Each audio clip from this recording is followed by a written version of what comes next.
जय गुरु जी, शुक्राना गुरु जी। हर पल हर सांस का शुक्राना गुरु जी। गुरुर् ब्रह्मा गुरुर्विष्णु गुरुर्देवो महेश्वरा, गुरु साक्षात परब्रह्म तस्मै श्री गुरुवे नमः। जय गुरु जी और सारी संगत को भी मेरा प्यार भरा जय गुरु जी। तो संगत जी, आज हम आ गए हैं पार्ट 49 में, और इसमें जो मैं सत्संग पढ़ने जा रही हूँ, ये स्टार्टिंग हम कर रहे हैं इनके सत्संग से। नानक चिंता मत कर इनका टाइटल है, और विजय कुमार पुष्कर्ण गुड़गांव से ये इनका सत्संग है। बाकी और गुरुजी किन किन के सत्संग करवाने वाले हैं वो तो गुरुजी जाने, है ना। स्टार्ट कर लेते हैं कि और कितने कंटिन्यू होंगे वो आगे देखते हैं। तो गुरुजी आज्ञा दीजिए। ओम नमः शिवाय, शिवजी सदा सहाय। ओम नमः शिवाय, गुरुजी सदा सहाय। ओम नमः शिवाय, शिवजी सदा सहाय। ओम नमः शिवाय, गुरुजी सदा सहाय। ओम नमः शिवाय, शिवजी सदा सहाय। ओम नमः शिवाय, गुरुजी सदा सहाय। संगत जी, आप भी एक बार जोर से जयकारा लगा दीजिए, जय गुरु जी, और ध्यान पूर्वक गुरु जी के दर्शन कीजिए। और स्टार्ट कर लेते हैं हम। और स्टार्ट करने से पहले मैं आपसे एक निवेदन कर लेती हूँ, अगर आप इस चैनल पर पहली बार आए हैं तो गुरु जी ब्लेसिंग कल्याण कीर्तन चैनल को आप सब्सक्राइब अवश्य कर लीजिएगा और वीडियो को पूरा देखिएगा। और यदि आपके पुराने वाले पार्ट छूट गए हैं, जो कि प्रस्तावना से पार्ट 1 से मैंने इसको स्टार्ट किया है, अब तो ये ख़त्म भी होने वाली है, तो आप उनको अवश्य ज़रूर सुनिएगा। पार्ट 1, 2, 3, 4, 5, 6 जितने भी आप उनको ज़रूर कंटिन्यू कीजिएगा। और अगर एक साथ ना हो पाए तो 2-4 करने के बाद आप नोट कर लीजिएगा, और फिर 2-4 जब आप रोज करेंगे तो आपकी दिव्य आभा बिल्कुल कंप्लीट हो जाएगी। किसी भी ग्रंथ को अधूरा नहीं छोड़ना चाहिए, उसे पूरा पढ़ना चाहिए, है ना। तो मैं इसका पूरा पाठ कर रही हूँ, और ये भी एक तरह से ग्रंथ ही तो है, दिव्य आभा, जिसमें गुरु जी के प्यारे प्यारे सत्संग हैं, लोगों के अपने पर्सनल अनुभव हैं। हम इन अनुभव को जब सुनते हैं तो हमें बहुत ज़्यादा विश्वास हमारा बढ़ता है, दृढ़ शक्ति हमारी और ज़्यादा दृढ़ हो जाती है। जितना भी हम पक्का विश्वास करें में अपने मन में, उसमें हमारे प्रोग्रेस होती है कि हाँ, कोई एक ऐसी शक्ति है जो हमारे साथ खड़ी है। लेकिन उस शक्ति के लिए भी एक कंडीशन है। वो कंडीशन क्या है कि हम उनका सिमरन करें। गुरुजी और तो कुछ चाहते नहीं है ना हमसे क्या चाहते हैं कि हम उनका सिमरन करें। तो सिमरन करने के जो रूप हैं वो मंत्र जाप भी है, सत्संग भी है ना। तो सत्संग अलग चीज है, मंत्र जाप अलग चीज है। मंत्र जाप तो हम करते ही हैं, है ना, लेकिन हमें सत्संग करने से, मंत्र जाप से हमें ये वो तो होता है कि हम एक कनेक्शन बनाने की कोशिश करते हैं गुरु जी के साथ, और बनाते भी हैं। लेकिन सत्संग से एक चीज और होती है कि हम जब दूसरे के साथ देखते हैं कि ऐसे ऐसे मिरेकल्स हुए हैं, तो हमारा विश्वास बहुत सुदृढ़ हो जाता है, मजबूत हो जाता है ना। तो स्टार्ट कर लेते हैं। आज्ञा गुरु जी। नानक चिंता मत कर, मैं गुड़गांव के सेक्टर 56 में 2003 में रहने के लिए आया। मुझे पता लगा कि यहाँ पर कोई भी मंदिर नहीं है। प्रभु कृपा से मेरी पहल पर मंदिर निर्माण के लिए स्थानीय नागरिकों का एक संगठन बनाया गया। थोड़े समय पश्चात फरवरी 2004 में हरियाणा नगर विकास निगम ने धार्मिक स्थान बनाने के लिए 1000 वर्ग गज भूमि खंड देने का निर्णय लिया। हमारे संगठन ने सेक्टर 56 में ऐसे एक भूमि खंड के लिए आवेदन दिया। हमारे क्षेत्र में हो रहे योग और प्राणायाम सत्रों के माध्यम से मैं कमांडर शर्मा के संपर्क में आया। उन्होंने मुझे गुरुजी महाराज के बारे में बताया और कैसे उनके परिवार को उनका आशीर्वाद मिला था। कमांडर ने यह सुझाव भी दिया कि यदि संगठन के सदस्य गुरुजी के पास जाकर उनसे अनुग्रह करें तो मंदिर निश्चित बन जाएगा। उसके पश्चात 25 जुलाई 2004 को कमांडर शर्मा के साथ मैं पहली बार बड़े मंदिर गया। उसी दिन शाम को मैं अपनी पत्नी प्रीति के साथ गुड़गांव में श्री मदन के घर पर आयोजित एक सत्संग में गया। वहां पर कई अनुयायियों ने गुरुजी से संबंधित अपने संस्मरण सुनाए। संगत के सदस्य गुरुजी के चित्र के समक्ष अत्यंत प्रेम और श्रद्धा से नतमस्तक हो रहे थे। मुझे लग रहा था कि क्या यह गुरुजी का प्रचार करने का अपना ढंग है। परंतु मैंने विचार अपने तक ही सीमित रखे। 4 दिन पश्चात संगठन के प्रमुख कार्यकर्ता कमांडर शर्मा के साथ गुरुजी के दर्शन हेतु एम्पायर स्टेट गए। मुझे वहां का वातावरण अत्यंत सौम्य लगा। लंगर करने के पश्चात चलने से पूर्व हमने गुरुजी को अपना उद्देश्य बताया तो उन्होंने अपना आशीर्वाद दिया और कहा कि मंदिर बन जाएगा। कमांडर शर्मा अति प्रसन्न हुए। उन्हें पता था कि गुरुजी के आशीर्वाद के पश्चात हरियाणा नगर विकास निगम से भूमि मिल जाएगी और मंदिर का निर्माण भी पूरा हो जाएगा। भूमि आवंटन में अत्यधिक प्रतिस्पर्धा थी, किंतु गुरु कृपा से हमारे संगठन सनातन धर्म और समाज कल्याण संगठन को दिसंबर 2004 में भूमि मिली। फलस्वरूप संगठन में 60 आजीवन सदस्य सम्मिलित हो गए। 14 फरवरी 2006 को गुरुजी की कृपा और सेक्टर 56 के निवासियों के सहयोग से मंदिर का निर्माण पूरा हुआ। चूंकि मुझे गुरुजी के यहाँ अच्छा लगा था, मैंने प्रीति से पूछा कि वह वहां पर चलना चाहेगी तो उसने मान लिया। हम एम्पायर एस्टेट रविवार 1 अगस्त 2004 को गए। वहां से लौटते हुए एक भक्त ने गुरुजी का एक चित्र भी दिया। मेरी पत्नी की शल्य क्रिया टली। दर्शन के पश्चात प्रीति अति प्रसन्न थी और उसने कहा कि वह बहुत समय से गुरुजी जैसे स्थान जहां शांति प्राप्त हो की कल्पना करती रही थी। 1998 से प्रीति को अनेक स्वास्थ्य समस्याएं थी। उसे गर्भ कला अस्थानता थी, अंडाशय के पुटक और गर्भाशय के गुल्मा थे। हम होम्योपैथिक, आयुर्वेदिक और एलोपैथिक के चिकित्सकों के चक्कर काटते रहे थे, किंतु उपचार नहीं हो सका था। अगस्त 2003 में हुई उसकी शल्य क्रिया में उसके अंडाशय और गर्भाशय निकाल दिए गए थे। यद्यपि उसे 2 माह कोई समस्या नहीं हुई थी, लेकिन उसके बाद उसको वेदना फिर आरंभ हो गई। चिकित्सक उसका निदान नहीं कर पा रहे थे। कुछ ने कहा कि उसे स्नायु शूल था, अन्य कह रहे थे कि उसके गुर्दे में पथरी या उदर शूल था। सारांश में चिकित्सक अपने निर्णय में एकमत नहीं थे।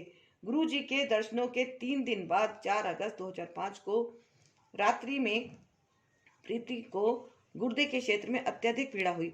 दर्द निवारक औषधियों से लाभ नहीं हुआ। प्रातः उसकी पीड़ा कम थी, पर रात को फिर वही स्थिति हो गई। प्रीति ने प्रश्न किया कि गुरुजी का चित्र घर में होने के बाद भी उसकी स्थिति में सुधार क्यों नहीं हुआ। 6 अगस्त को हम अपने चिकित्सक के पास गए। उन्होंने 10 परीक्षण करवाने के लिए कहा। उसी दिन संध्या को उसने बताया कि पहले हुई शल्य क्रिया में केवल एक अंडाशय निकाला गया था, दूसरी अभी भी अंदर ही था और गर्भकला अस्थानता के कारण उस अंडाशय पर एक विशाल पुटक बन गया था। यह पुटक गुर्दे पर दबाव डाल रहा था, जिससे वह अपने सामान्य आकार से दुगना हो गया था। इस प्रकार गुरुजी महाराज के प्रथम दर्शन के 5 दिन बाद ही प्रीति की स्वास्थ्य समस्या का निदान हो गया था। चिकित्सकों ने तुरंत शल्य क्रिया का परामर्श दिया।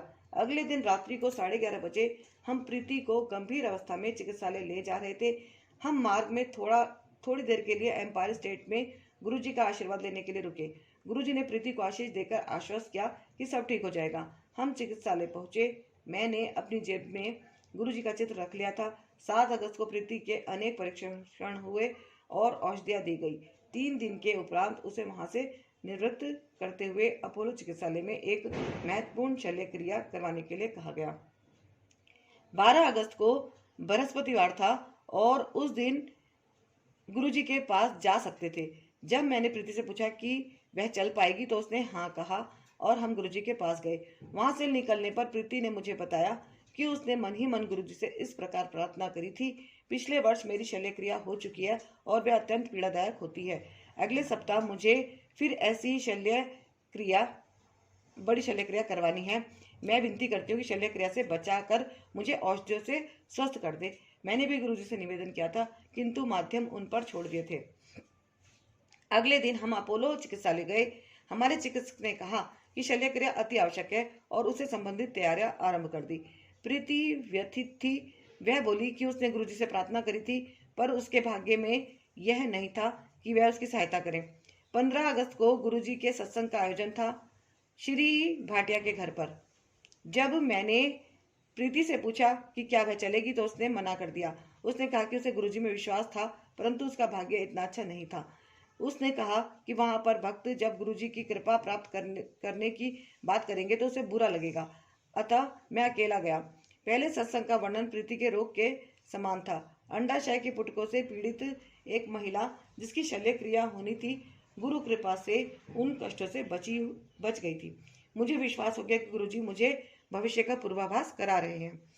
उसके बाद क्रम से चमत्कार होने लगे। चिकित्सक जो प्रीति की शल्यक्रिया करने को तत्पर थे, प्रीति का सुधार देखकर दंग रह गए। कुछ ही दिनों में चिकित्सकों ने कहा कि उसके पुटक का आकार घटकर 30% शेष रह गया था, जिसका उपचार औषधियों से संभव था। तब से प्रीति के स्वास्थ्य में लगातार प्रगति होती रही। वह कम से कम औषधियां ले रही है और उसे शल्यक्रिया की आवश्यकता ही नहीं पड़ी।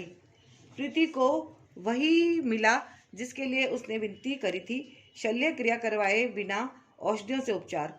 गुरु जी की कृपा के लिए हम उनके अत्यंत आभारी हैं। गुरु जी के पास जाकर उनको कुछ कहना नहीं पड़ता है। उनके चरणों में जो भी आता है वह उसका ध्यान रखते हैं। जय गुरु जी। शुक्राना गुरु जी। आर्थिक विपदा से मुक्ति। गुरु जी महाराज के पास आने के पश्चात हमारे जीवन में नाटकीय परिवर्तन आया है। पहले मुझे जीवन के सब पहलुओं की चिंता लगी रहती थी। यह प्रवृत्ति अब समाप्त हो चुकी है। अब मुझे ज्ञात है कि गुरुजी हर समस्या का ध्यान रखते हैं। कोई भी स्थिति गुरुजी द्वारा रचित है। गुरुजी अपने भक्तों से बहुत कम बात करते हैं, किंतु ध्यान सबका करते हैं। उन्होंने 8 अक्टूबर को मुझे कहा, जा तेरा कल्याण कर देता। उस दिन से मेरे जीवन में परिवर्तन आने लगा। मेरा व्यावसायिक जीवन बदल गया। मैं एक व्यवसाय कर रहा था, किंतु उसमें मुझे संतोष नहीं था और उसे बदलना चाह रहा था, किंतु जीवन के 5वें दशक के मध्यम में ऐसा सरल नहीं होता और मेरे में ऐसा करने का साहस नहीं था। लेकिन गुरुजी मुझे अनेक नाजुक परिस्थितियों से बाहर निकाल कर ले आए। बाहां पकड़ कर काढ़िया सो ही उतरिया पार। मैंने अपना पिछला व्यवसाय 16 अगस्त 2005 को बंद कर दिया। गुरु कृपा से अब मुझे अपने नए व्यवसाय में अधिक पारितोषिक मिलता है। अब मैं एक राष्ट्रीय उपक्रम की योजनाएं बना रहा हूं, जिससे मुझे व्यवसायिक संतोष भी मिलता है। इस परिवर्तन की अवधि में गुरु जी की दया से मैं संभला रहा। एक शब्द के शब्द हैं, नानक चिंता मत कर, चिंता तिसकी है, जल में जन्नत उपाय, तिनवी रोजी दे। इस समय मेरा मकान भी बन रहा था। जब भी किस्त देने का समय आता तो मेरे सामने आर्थिक कठिनाइयां आती थी। मैंने गुरुजी को कुछ नहीं बताया, लेकिन उनको पता था। अब जब भी धन की आवश्यकता होती थी वह आ जाता था। जिन्होंने मेरी सहायता करी उन्होंने उसकी वापसी के लिए कभी शीघ्रता नहीं करी। 1 वर्ष के उपरांत 16 मई 2006 को मुझे अपने घर की चाबियां मिल गई और 19 मई को मैंने उन्हें गुरुजी के कमल चरणों में रख दिया।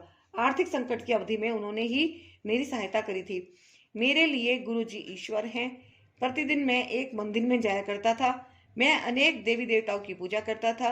अब मुझे गुरुजी में प्रत्येक देवी देवता दिख जाते हैं। एको नाम धिये मन मेरे। मुझे अब मात्र एक मंत्र आता है, ओम नमः शिवाय, गुरुजी सदा सहाय। मैंने अपने सम्मुख ईश्वर को देखा है। मुझे अब कहीं अन्यत्र जाने की आवश्यकता नहीं है। मेरी खोज गुरुजी के कमल चरणों में आकर समाप्त हुई। जय गुरुजी। शुक्राना गुरुजी। सुरक्षा कर्मी को जीवन दान। फरवरी 2005 में एक दिन मैं अपने कार्यालय जा रहा था कि मैंने एक 20 वर्षीय सुरक्षा कर्मी को सड़क पर पड़े हुए देखा। कुछ लोग उसे घेर कर खड़े हुए थे। मैंने उसका मुंह खोला तो वह सांस ले रहा था, किंतु उसके साथ उसके मुख से रक्त और झाग निकल रहे थे। उसकी यह अवस्था देखकर स्पष्ट था कि उसके जीवन का कुछ ही समय शेष है। मैंने अपनी आंखें बंद कर गुरुजी से उसे बचाने के लिए प्रार्थना करी।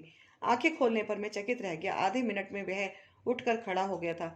मैंने गुरुजी को धन्यवाद दिया और उससे उसका नाम और पता पूछा। उसके सही उत्तर से प्रतीत हुआ कि वह ठीक था। मैं अपने कार्यालय आ गया। मुझे आभास हो गया था कि गुरुजी सदा हमारे साथ हैं। जब भी उनको याद करते हैं वह उत्तर देते हैं।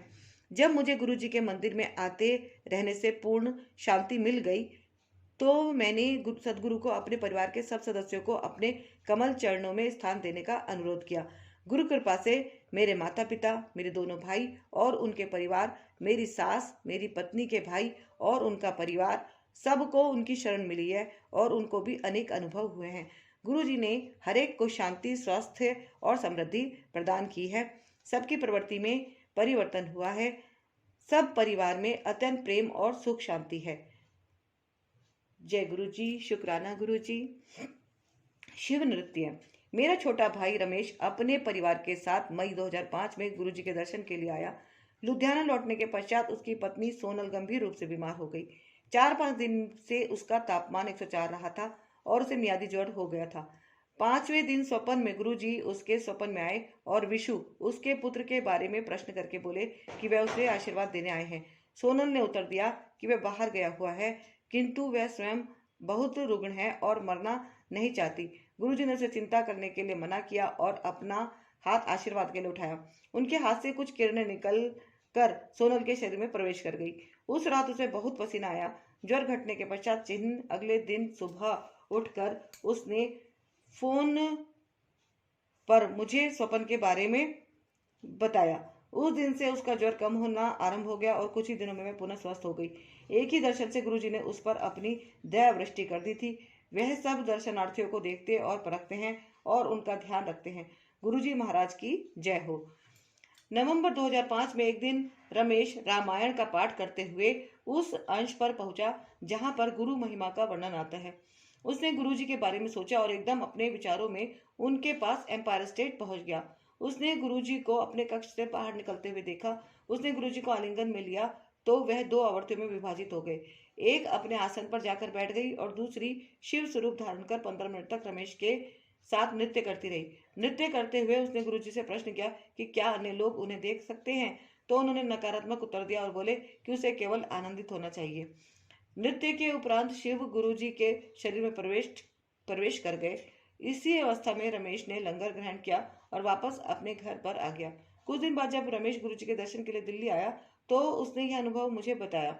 गुरुजी ने रमेश को अपने घर बनाने के लिए आशीष दिया।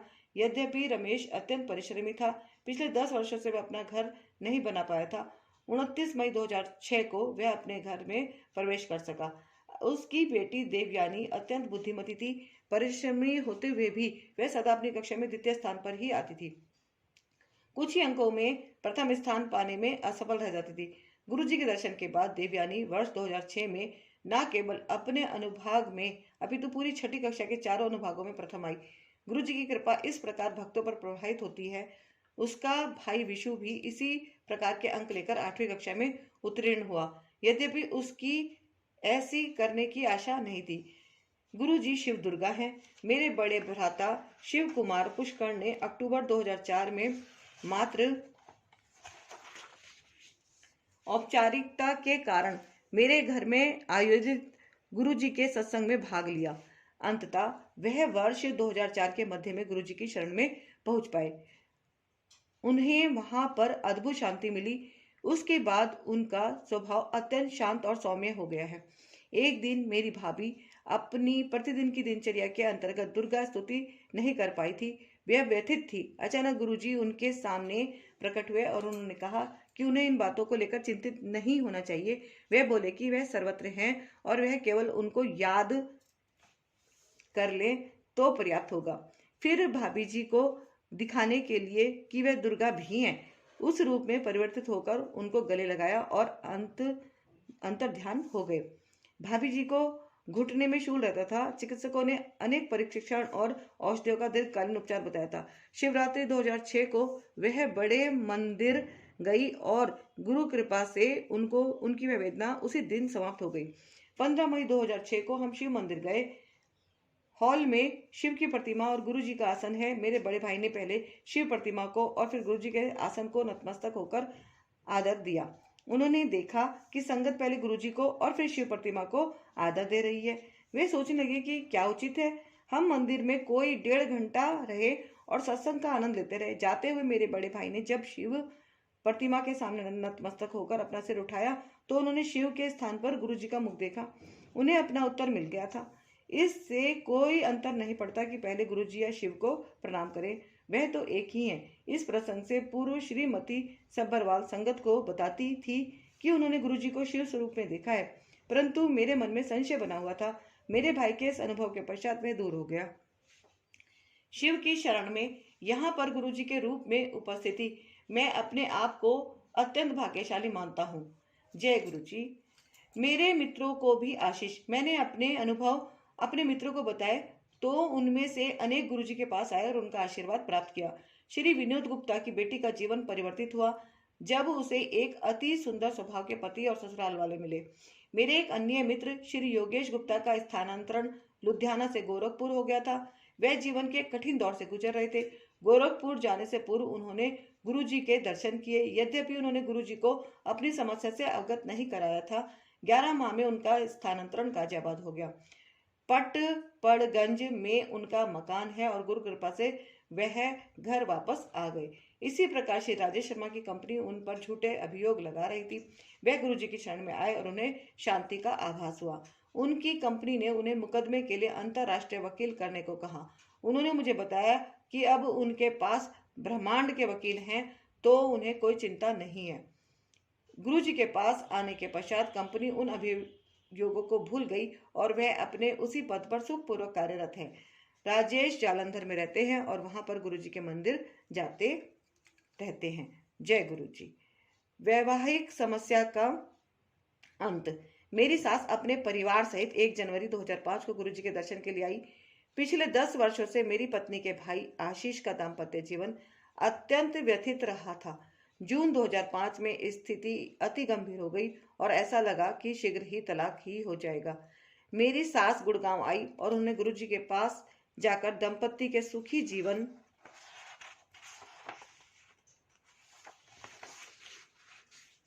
के लिए प्रार्थना करी। 1 सप्ताह में ही दंपत्ति के मध्य आई समस्या स्वतः ही समाप्त हो गई। उसके बाद वह दोनों गुरुजी के दर्शन के लिए आए। उनकी कृपा से आशीष और उनकी पत्नी अब सुखपूर्वक रहते हैं और अपने पुत्र की एक साथ देखभाल करते हैं। विजय कुमार पुष्करण, गुड़गांव। जय गुरु जी। शुक्राना गुरु जी। तो संगत जी, सुना आपने इनका कितना प्यारा अनुभव है। नेक्स्ट मैं ले लेती हूँ। जब तक गुरुजी कहेंगे सत्संग का पाठ करने के लिए तब तक कर लूंगी।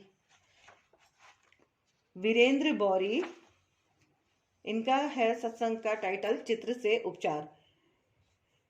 इतने प्यारे सत्संग होते हैं संगत जी की जी करता है कि थोड़ा सा और पढ़ ले, लोगों के क्या क्या अनुभव है, जितनी संगत है। मेरा तो मन बहुत लगता है कि मैं पढ़ूं और जानकारी और जानकारी और जानकारी हासिल करती रहूं, है ना। और मैंने अपना इस सत्संगों में एक चीज़ बहुत अनुभव की है कि जो हमारे दिल में कश्मकश रहती है, जो हमारे दिल में प्रश्न रहते हैं कि क्या उचित है क्या अनुचित नहीं है, वो हम जब पढ़ते हैं तो सेम वही सत्संग हमारे सामने आ जाते हैं, जैसे कि गुरुजी हमारा उन प्रश्नों का उत्तर दे रहे हैं। जय गुरु जी। चित्र से उपचार। मेरे ससुर सेवानिवृत्त होने के पश्चात हरिद्वार में रहने लगे थे। वे मधुमेह से पीड़ित थे और उनके मधु की मात्रा कभी सीमा में नहीं रहती थी। यद्यपि उनके हृदय की चिकित्सा हो चुकी थी, फिर भी रोग बना हुआ था। उनका एक गुर्दा भी काम नहीं कर रहा था। एक दिन फोन आया कि वह गंभीर अवस्था में चिकित्सालय में है। मेरी पत्नी ने रोना शुरू कर दिया। अगले फोन के पश्चात आशा टूटने लगी। उनकी अवस्था और बिगड़ गई थी। मंगलवार का दिन था और हम गुरुजी के पास नहीं जा सकते थे। हमारा विश्वास समाप्त होने लगा। मैंने एक पुराने भक्त को फोन किया तो वह बोले कि गुरुजी को सबका ज्ञान है। इससे हमें आश्वासन मिला और हम सो गए। गुरु कृपा से बृहस्पतिवार को गुरुजी का एक चित्र मिला और अगले दिन ही हम हरिद्वार चले गए। चिकित्सालय में हमने स्थिति का अनुमान लगाया और मेरी पत्नी ने गुरुजी का चित्र अपने पिता को दिया। उन्होंने उसे अपने मस्तक से लगाया और अपनी कमीज की जेब में रख लिया। वह कभी भी गुरुजी के पास नहीं गए थे। तुरंत ही गुरुजी की सुगंध उस कक्ष में फैल गई और हम सबको आभास हुआ कि भौतिक दूरियां होते हुए भी वह अपने भक्तों के समीप होते हैं। हम लौट आए और 1 सप्ताह बीतने वाला था। चिकित्सक अब पक्षाघात का अनुमान लगा रहे थे। चमत्कारिक रूप से सीटी स्कैन भी स्पष्ट था। चिकित्सक अचंभे में थे और बृहस्पतिवार को उन्होंने निर्णय लिया कि उनको निकट देख रेख के लिए 1 सप्ताह और वहां रखा जाएगा। उस समय तक कुछ भी हो सकता था। अगले दिन प्रातः मैं अपने कार्यालय में था। मेरी पत्नी ने फोन किया तो मेरे मन में पहला विचार आया कि बुजुर्गवार लुढ़क गए। मेरे हाथ कांप रहे थे और अपनी पत्नी की बात नहीं सुन पा रहा था। मेरी पत्नी को दोबारा कहना पड़ा कि वह चिकित्सालय से घर आ गए हैं। वह रो रही थी और गुरुजी को बार बार अपना धन्यवाद प्रकट कर रही थी। शाम को जब हम गुरुजी के पास गए तो उन्होंने कहा कि उसके पिता की स्थिति पहले से बहुत अच्छी है। जब मेरे ससुर गुरुजी के दर्शन के लिए आए तो उन्हें गुरुजी ने एक और भेंट दी। उनकी पत्नी, मेरी सास, गठिए की रोगी थी। वह अपने पति के साथ गुरुजी के पास आई थी। जब वह वापस हरिद्वार गई तो उन्हें आभास हुआ कि बिना हाथ में दर्द हुए वह अपने पोते के लिए स्वेटर बुन सकती थी। यह महिला, जिन्होंने अपनी समस्या के लिए गुरुजी से विनती भी नहीं करी थी, रोग से मुक्त हो गई थी। गुरुजी की ऐसी दया होती है। वीरेंद्र बोरी। जय गुरुजी, शुक्राना गुरुजी। सारी संगत पे हमेशा अपनी कृपा बनाए रखना गुरुजी। जय गुरुजी। मन और दृष्टि से सुदृढ़, ये दूसरा सत्संग ले रही हूँ संगत जी में, एक श्रीमती शालिनी खेरा का, दिल्ली से। ये भी छोटा सा सत्संग है, इसको ले लेते हैं संगत जी। मन और दृष्टि से सुदृढ़। गुरु जी परमात्मा है, वह ईश्वर है। उनके पास आने से पूर्व मैं अत्यंत निराशावादी प्रकृति की थी, पर उनका आश्रय प्राप्त होने के बाद मैं बदल गई हूँ। मुझे प्रतीत होता है कि मुझे सुरक्षा और शरण दोनों मिल गए हैं। मेरे पति बीमा जगत के एक प्रमुख व्यक्ति के पुत्र को अत्यंत आश्चर्य हुआ जब गुरुजी ने उनके पिता के बारे में बताया। उन्होंने कहा कि उनके पिता खेरा बीमा समाज के एक प्रसिद्ध व्यक्ति हैं। गुरुजी के पास जाते रहने से मेरे पति की व्यापार संबंधित समस्याओं का निवारण होने लगा। 2 वर्ष पूर्व मुझे भी गुरुजी ने अपना आशीर्वाद दिया। मेरी समस्या अति विशिष्ट थी। मुझे अपनी आंखों के कोने से दिखाई नहीं देता था। मैंने अनेक नेत्र चिकित्सकों के चक्कर काटे। मेरे दृष्टिपटल और अन्य परीक्षण के सब परिणाम सामान्य आते थे। चिकित्सक उसका निदान नहीं कर पा रहे थे। जब मैंने गुरुजी को यह समस्या बताई तो उन्होंने ताम्र लोटा लाने के लिए कहा। जिस दिन से मैंने उसका जल पीना आरंभ किया, मेरी दृष्टि सामान्य हो गई। नव जीवन दान। अकस्मात मुझे मूर्छा के दौरे पड़ने लगे। मैं स्नायु रोग, स्त्री रोग और मेरुदंड रोग के विशेषज्ञ के पास गई, परंतु कोई मेरी सहायता नहीं कर सका। 4 मास तक निरर्थक विभिन्न विशेषज्ञों के पास जाने के पश्चात मैं तंग आ गई। अब स्कैन और सब सीटी स्कैन और MRI तक हो गए, किंतु समस्या बनी रही। मुझे उदासी ने घेर लिया और मैं अपनी शैया को की होकर रह गई। मैं कुछ भी कर पाने में असमर्थ थी। मैंने गुरुजी के पास जाकर कहा कि मैं रात को सो नहीं पाती हूँ और पूरे शरीर में कंपन बना रहता है। उन्होंने मुझे अपना आशीष देते हुए कहा कि मैं लंगर धीरे धीरे ग्रहण करूं। उनकी दया से मैं शीघ्र ही स्वस्थ हो गई। उसके उपरांत जब मैं उनके पास गई तो वह बोले कि उन्होंने मुझे नव जीवन प्रदान किया था। मेरे पति को भी पीठ की गंभीर समस्या थी।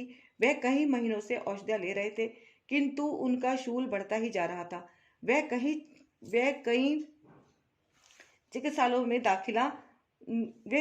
चिकित्सालयों में दिखला चुके थे, women's Indian spinal injuries centre, मेरुदंड आघात केंद्र, रॉकलैंड आदि, किंतु कोई चिकित्सक उनके रोग का निदान नहीं कर पा रहे थे। वेदना इतनी अधिक थी कि कई माह से मेरे पति सो नहीं पाए थे। मैंने गुरुजी को उनकी स्थिति से अवगत कराया।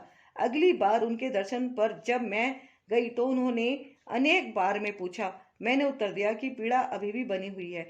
गुरुजी ने सब औषधियां बंद कर दी और उनको हल्दी वाला दूध रात को लेने के लिए कहा। जिस दिन से मेरे पति ने वह दूध लेना आरंभ किया, उनके दर्द लुप्त हो गए। 31 जनवरी को जब हमने उनके दर्शन किए तो वह बोले कि उन्होंने हमें आशीर्वाद दिया है और अब यह समस्या कभी नहीं आएगी। उस दिन से मेरे पति को कोई पीड़ा नहीं हुई है। उन्हें लगता है कि गुरुजी ने उन्हें अद्भुत शक्ति प्रदान करी है। जनवरी 2006 में जब वह अमेरिका गए तो मुझे चिंता लगी हुई थी कि फिर से उनके दर्द शुरू हो जाएंगे, किंतु गुरुजी की कृपा से ऐसा कुछ नहीं हुआ। गुरुजी ने उनका उपचार कर दिया था। जब से मैं गुरुजी के पास आई हूँ, मेरा जीवन परिवर्तित हो गया है। गुरुजी हर कदम पर मार्गदर्शन करते हैं। आपको उन्हें हृदय से याद करना है और वे आपके पास आ जाते हैं। हम भाग्यशाली हैं कि गुरुजी हमें मिले हैं। श्रीमती शालिनी खेरा, दिल्ली से। जय गुरुजी, शुक्राना गुरुजी। हर पल हर सांस का शुक्राना गुरुजी। हमें सद्बुद्धि देने का आपका बहुत बहुत शुक्राना गुरुजी। पूरे परिवार को संभालने का शुक्राना गुरुजी। कहते हैं संगत जी कि परिवार का एक सदस्य भी अगर गुरुजी की शरण में आ जाता है तो गुरुजी पूरे परिवार को ब्लेस कर देते हैं। जय गुरुजी, शुक्राना गुरुजी। अब तो मैं यही सोचती हूँ कि हमारे जीवन में जो भी कुछ हो रहा है वो सब गुरुजी आपकी कृपा से ही हो रहा है और आपकी मर्जी से ही हो रहा है। हमें घबराने की ज़रूरत नहीं है। सच्ची बात है, पहले मैं भी बहुत ज़्यादा थोड़ी नेगेटिव टाइप की इंसान थी। नकारात्मक सोचना शायद मेरी हॉबी बन चुका था। हर चीज़ में कहीं ना कहीं से मैं कोई ना कोई पॉइंट ऐसा ढूंढ ही लेती थी कि भाई इस काम को ऐसे नहीं किया जा सकता, नहीं किया जा सकता वाली श्रेणी मेरी बहुत बड़ी होती थी, है ना, लिस्ट बहुत बड़ी होती थी कि कई सारे मेरे पास रीज़न उपलब्ध हो जाते थे। लेकिन आज गुरु जी की कृपा से मैं काफ़ी ज़्यादा पॉजिटिव हो चुकी हूँ और मुझे अब बिल्कुल लगता है कि हाँ, जो भी हो रहा है वो गुरु जी की इच्छा से हो रहा है और सब सही हो रहा है, कुछ गलत नहीं हो रहा है। All is well. बस ऑल इज़ वेल में मेरा यकीन अब हो गया है, क्योंकि अब सब कुछ गुरु जी के चरणों में छोड़ दिया है। तो जय गुरु जी, शुक्राना गुरु जी। एक सत्संग इसमें बहुत प्यारा सा और है, एक ताकिया भरोसा तेरा चरनादा, इसको हम बाद में लेंगे। और गुरु जी अब आज्ञा ले लेते हैं, है ना। तो गुरु जी से आज्ञा लेते हैं संगत जी अब।